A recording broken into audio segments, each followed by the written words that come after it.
Hello, everybody.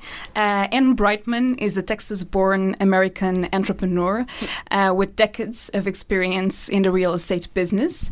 A few years ago, she decided to move to Portugal to leave her retirement, but a turn of events made her start her own company, the Anne Brightman or the Brightman Group Real Estate.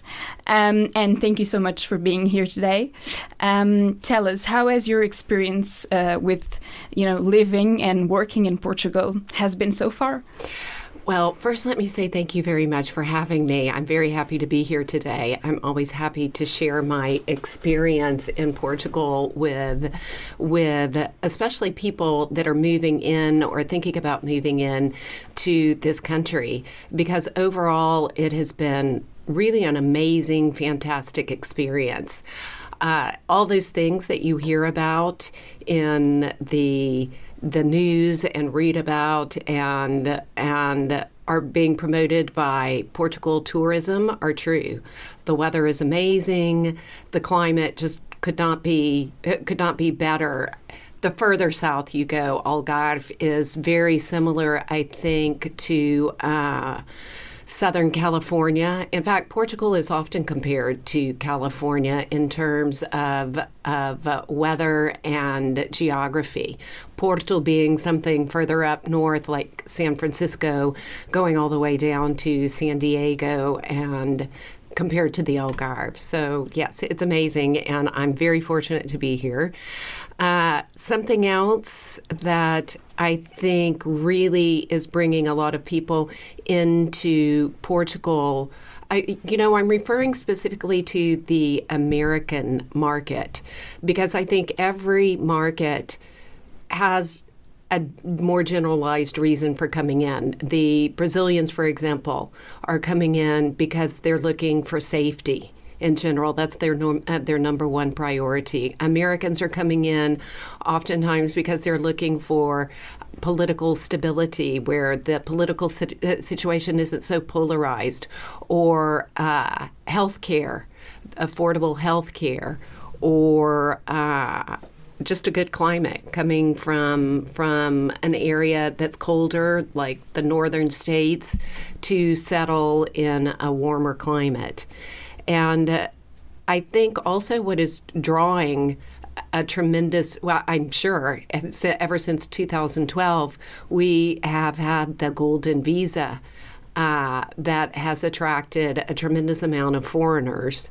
And that has been responsible for, I think, probably the primary migration of foreigners looking into Portugal over the last decade or so. And, if you said so yourself right now, and we're seeing this, phenomena where so many North Americans are coming to Portugal at the moment.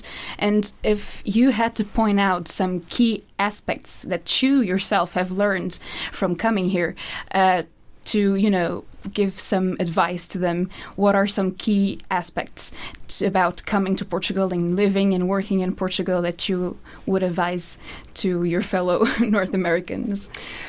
Well, I think there are pros and cons. I'll start with the pros first. Mm-hmm. As I said before, you have great climate, safety, political stability in the country pretty much throughout, the tax benefits.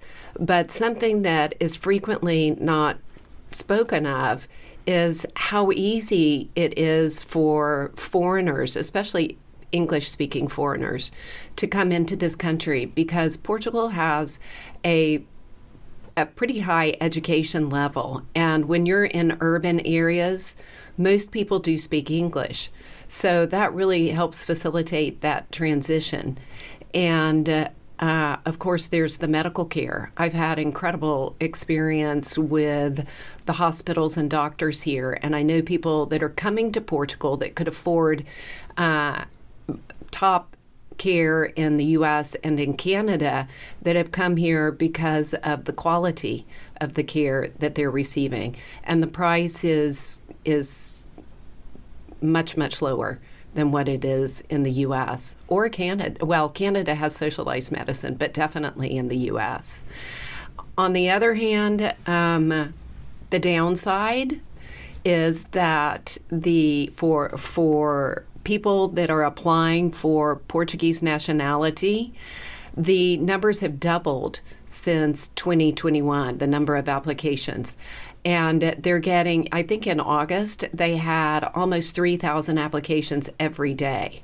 So SAF, which is the administrative board that controls the whole process, is so backlogged. It's taking just an incredibly long amount of time for the process to go through, and it's very frustrating for people that are coming in, especially now that SAF is being phased out and a new system is being put in. So it's really complicated things.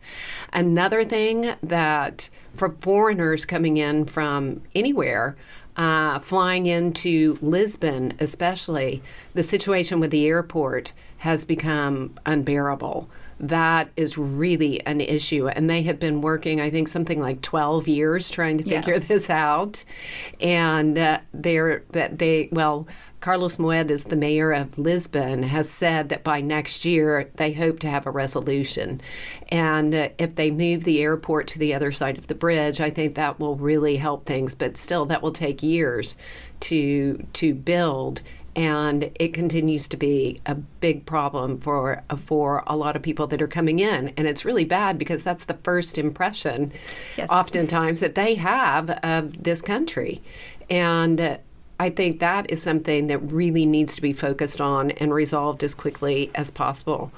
And then I mentioned that it's easy in the urban centers to communicate because most people know some kind of English, and the Portuguese people are very friendly and very open, and they try to help you as much as they can.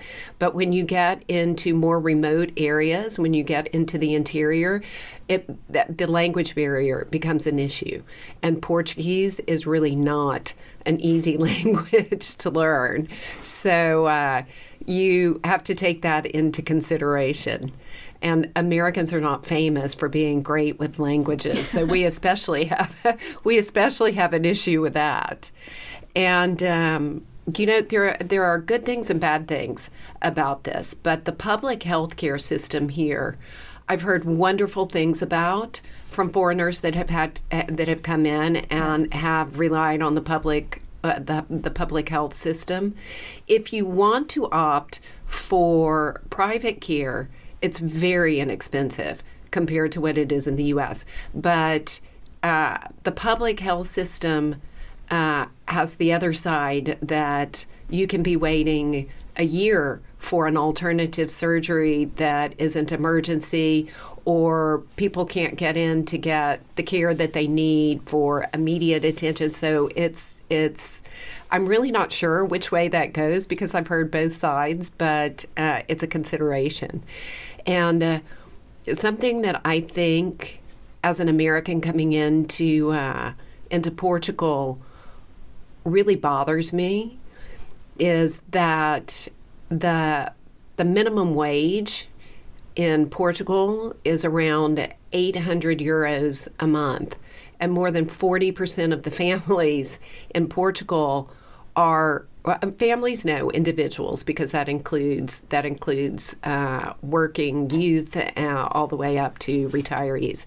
But I think 40% of the working population is living on wages below 1,000 euros or less. And that, as the country grows and expands, really needs to be looked at.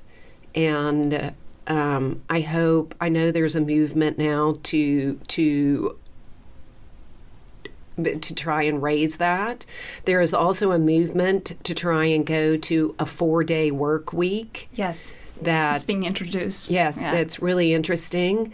But actually, that's interesting because that 4-day work week is something that is really indicative of Portuguese culture, because the Portuguese culture is more like slow living. Mm-hmm. And it's a slower pace of life than any other place that I think I've ever lived. And it's not for everybody, but I think more and more people are seeking quality of life and an easier pace and quality living. Particularly after the pandemic. Exactly, yes. And thank you so much for your point of view and for sharing your experience. Thank you. You're more than welcome. Thank you all for having me.